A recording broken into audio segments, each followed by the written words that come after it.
ये इंशाल्लाह। और वो वीडियो जब अपलोड हो जाएगी तो सबको पता चल जाएगा कि इसके पीछे कौन है।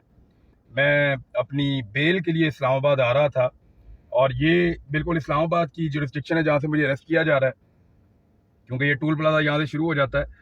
और अतर बिन उल्लाह साहब ने हमें एक बेल भी ग्रांट की हुई है, हमें उन्होंने बेल दी हुई है, तो ऐसी सूरत हाल में हमें गिरफ्तार करना गलत है। बहरहाल मुझे सुबह उन्हीं की अदालत में पेश होना था, इस्लामाबाद हाई कोर्ट में जाना था और वहां से जाके अपनी बेल हासिल करनी थी। तो इससे फर्क कोई नहीं पड़ता, ये मुझे अंदर बंद कर दें, ये मुझे जान से मार दें, ये कुछ भी कर दें, इससे कोई फर्क नहीं पड़ता। मेरे ख्याल में हमें अपना काम करना चाहिए। और जो सहाफी बाहर हैं उन सबसे मेरी गुजारिश है, आवाज उठाएं, बात करें और अपना काम करते रहें। काम नहीं छोड़ना आपने। देखें, मैं जुर्रत के साथ गिरफ्तारी देने जा रहा हूं, देखी जाएगी यार ऐसी तैसी। ये पीछे पड़ गए, बिला वजह बोलने ही नहीं दे रहे। और खास तौर पे ब्रिगेडियर राशिद साहब, ये जितना ही आप कर सकते थे मेरे ख्याल में इतना ही आप कर सकते थे, इससे ज्यादा आप क्या करेंगे मेरे ख्याल में। गाड़ी आपने मेरी छीन ली, हथियार आपने मेरे छीन लिए, 20 FIR मेरे पे करवा ली।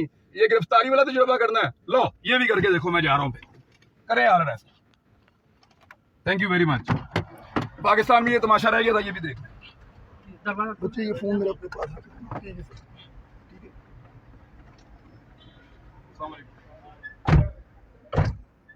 बंद कर रही थी भाई।